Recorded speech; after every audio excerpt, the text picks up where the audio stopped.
To Ram English சேனலை like பண்ணுங்கள், share பண்ணுங்கள், சப்ஸ்கிரைப் பண்ணுங்கள். பக்கத்தில் இருக்க பெல் ஐக்கானை கிளிக் பண்ணி ஆலில் போட்டுக்கோங்க. இப்போ நம்ம இந்த வீடியோவில் பார்க்க போகிற வீடியோ என்ன அப்படின்னு சொன்னால், grade 11 the tale of melon city by Vikram Seth. First author இன்ட்ரடக்ஷனில் வந்து பார்க்கலாம். About the author, Vikram Seth born 20 June 1952 is an Indian novelist and poet. He has written several novels and poetry books. He has received several awards such as Padma Shri Sahitya Academy Award, Parvasi Bharatiya Samman, W.H. Smith Literary Award and Cross Book Award. இதில் என்ன சொல்லியிருக்காங்க அப்படின்னு சொன்னால், அவரோட பிறந்த வருஷம், அவர் வந்து ஒரு Indian novelist and poet. So நிறைய நாவல்ஸ் எழுதியிருக்காரு, நிறைய போயம்ஸ் எழுதியிருக்காரு, நிறைய கலெக்ஷன்ஸ் ஆஃப் போயம்ஸ் பப்ளிஷ் பண்ணியிருக்காரு. அவர் வாங்கின அவார்ட்ஸை பற்றி தான் விக்ரம் சேத் அபவுட் த ஆத்தரில் சொல்லியிருக்காங்க. வாங்க போயத்தோட இன்ட்ரடக்ஷன் பார்த்துடலாம். The tale of melon city is a story in verse. The tale is humorous even though it is unrealistic and unbelievable.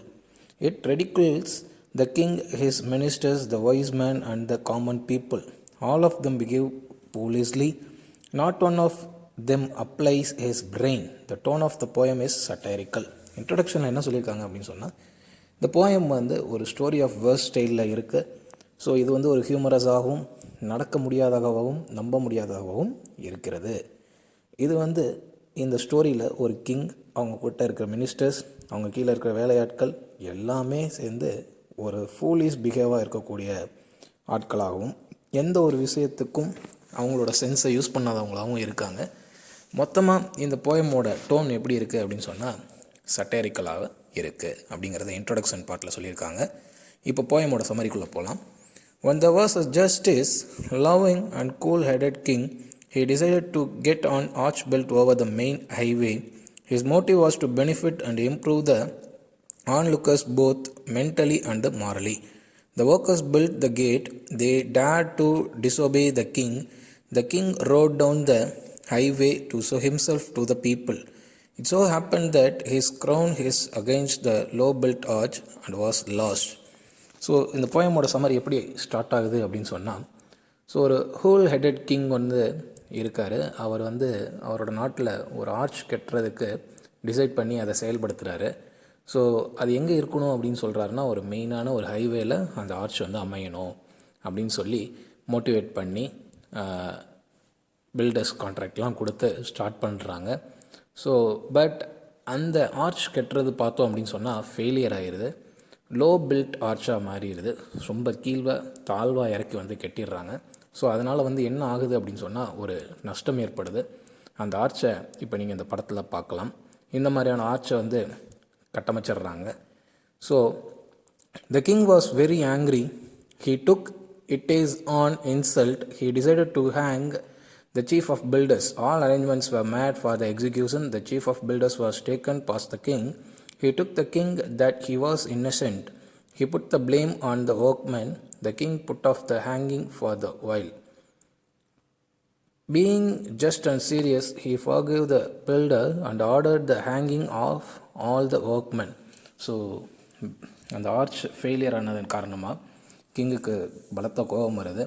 So அவர் நம்மளை இன்சல்ட் பண்ணிட்டாங்க அப்படின்னு சொல்லி அந்த ஃப்ரிட்ஜ், அந்த ஆர்ச் இப்படி ஆனதுக்கு காரணமான சீஃப் பில்டர்ஸை தூக்கில் போட எண்ணுகிறார். ஸோ அதன் மூலமாக அதுக்கான அரேஞ்ச்மெண்ட்ஸையும் செயல்படுத்துகிறாங்க. ஸோ அந்த சீஃப் பில்டர்ஸ் அவங்க முன்னாடி வந்து என்ன சொல்கிறாங்க, இன்னசென்ட்டாக வந்து அப்பாவியாக வந்து என்ன சொல்கிறாங்க அப்படின்னு சொன்னால், ராஜா, இதனால் இந்த தவறுக்கு எங்கள் மேலே வந்து எந்த ஒரு ரீசனுமே இல்லை. நாங்கள் வந்து இதை தவறு பண்ணலை. எல்லாமே காரணம் வந்து யார் அப்படின்னு சொன்னால் ஒர்க்மென்ஸ் தான். அவங்க தான் வந்து என்ன பண்ணிட்டாங்க அப்படின்னு சொன்னால், தவறு அந்த ஆர்ச்சை வந்து கட்டமைச்சிட்டாங்க. The workers passed on the blame to the brick makers who had made the bricks of wrong size. The king that sent the masons who stood to tremble with fear. They blamed the architect for the low arch, and now it was the turn of the architect to suffer hanging. The architect had a point in his defense. He reminded the king of a chance he himself had made to the plans. So அந்த workmen's எல்லாம் கூப்பிட்டு, நீங்கள் எல்லாருமே தான் தவறு பண்ணியிருக்கீங்க, உங்களை தூக்கில் போட போகிறேன் அப்படின்னு சொல்லி ராஜா சொன்னதும், அந்த ஒர்க்மேன்ஸ்லாம் சேர்ந்து யாரை ப்ளேம் பண்ணுறாங்க அப்படின்னு சொன்னால், பிரிக் மேக்கர்ஸை செங்கல் தயாரிப்பாளர்களை தவறு சொல்லிடுறாங்க. அவங்க தான் எங்களுக்கு செங்கல் சரியான அளவில் கொடுக்கல, அவங்க தவறான அளவில் கொடுத்ததுனால தான் இந்த ஆர்ச் வந்து இப்படி தவறாக கட்டமைக்க வேண்டியதாகி போச்சு. ஸோ அதனால் நீங்கள் தண்டனை கொடுக்கணும்னா அவங்களுக்கு தான் தண்டனை கொடுக்கணும் அப்படின்னு சொல்லி ஒர்க் மேக்கர்ஸ் வந்து சொன்னோடனே பிரிக் மேக்கர்ஸை தூக்கில் போடுறதா சொல்கிறாங்க. பிரிக் மேக்கர்ஸை கூப்பிட்டுறாங்க. பிரிக் மேக்கர்ஸ் வந்து யாரை மேலே பழி போடுறாங்கன்னா ஆர்கிடெக்சர்ஸ் மேலே இது பண்ணுறாங்க. ஆர்கிடெக்சர்ஸும் அவங்க ஒரு டிஃப்ரெண்ட் பாயிண்ட்ஸை வந்து சொல்கிறாங்க. ஆளுக்கு பிளான்ஸ் மாற்றி சொன்னதுனால தான் எங்களால் பிளான் பண்ண முடியல, அதனால் நீங்கள் எங்களை வந்து தூக்கில் போடுறது சரியாகாது ராஜா அப்படின்னு சொன்னோடனே the king heard this and turned pale. He was in a dilemma. So he declared that the case was complicated and he needed some consultations. He sent for the wisest man in the country. A very old and experienced man was presented before the king. He suggested that the king should punish a culprit under this case. The arch itself was the guilty thing. So இவ்வளோ சட்ட சிக்கல்கள் இருக்கிறதுனால ஒரு பெரிய ஆள்கிட்ட ஆலோசனை கேட்டால் நல்லாயிருக்கும்னு சொல்லி அந்த நாட்டிலே இருக்கிற ஒரு பெரிய ஆளை கூப்பிட்டு வர்றாங்க. அந்த பெரிய ஆள் வந்து என்ன சொல்கிறாரு அப்படின்னு சொன்னால், இந்த தவறு நடந்ததுக்கு உண்மையான குற்றவாளி யாரோ ஒரு ஆள் வந்து கண்டிப்பாக இது பண்ணி தான் ஆகணும், அப்போ நீங்கள் யாராவது ஒரு ஆளை வந்து தண்டிங்க அப்படின்னு வந்து சொல்கிறாங்க. ஸோ கிங்குக்கு ஒரே இதாக இருக்குது. The arch was taken towards the gallows, but suddenly a courtier or minister spoke in favor of the arch, saying that they would not hang the arch because it had touched the scared head of the king. The king agreed with his ministers, but by now the crowd was in a rebellious mood. So எல்லாம் அந்த vices மேனும் தண்டனை கொடுக்கணும்னு சொல்கிறாரு.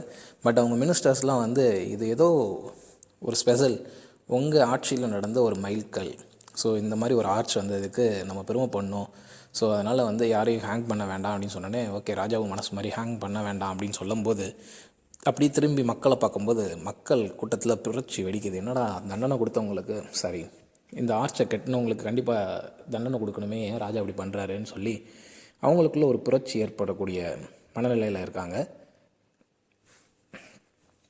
They wanted some action in hanging, so to please the public, the king said that somebody should be hanged, whether he was guilty or not. So a nose was set up, but it was somewhat high.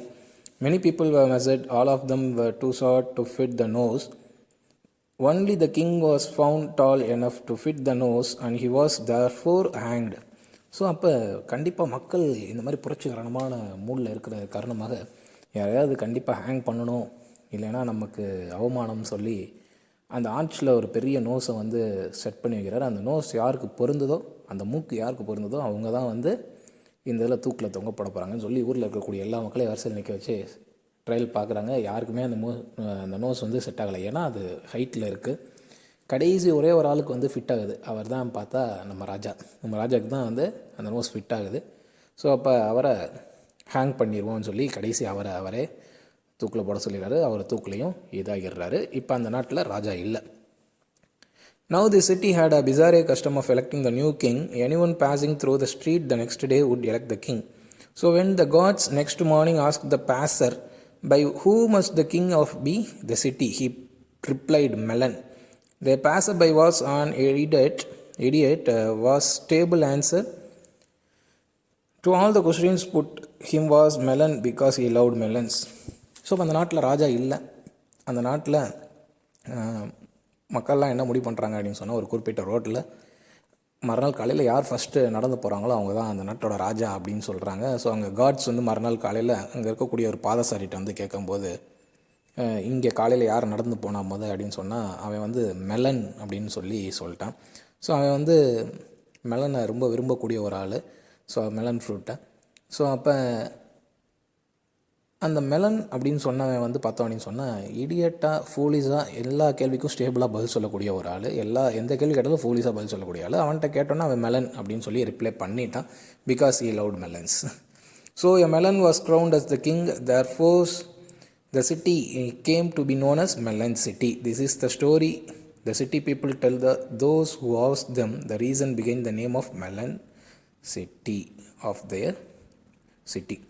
So அதுக்கப்புறமா God's மெலன்ஸை தூக்கிட்டு போயிட்டு மெலனை crown பண்ணி ராஜாவாக promote பண்ணுறாங்க. So இதன் காரணமாக தான் அந்த சிட்டி மெலன் சிட்டி என்று அழைக்கப்படுகிறது. ஸோ இதோட இந்த வீடியோ முடிஞ்சு. ஸோ இந்த வீடியோ பிடிச்சிருக்கும் அப்படிங்கிறத நினைக்கிறேன். ஸோ இந்த வீடியோ பிடிச்சிருந்துச்சுன்னா ராம் இங்கிலீஷ் சேனலை லைக் பண்ணுங்கள், ஷேர் பண்ணுங்கள், சப்ஸ்கிரைப் பண்ணுங்கள். தேங்க்யூ.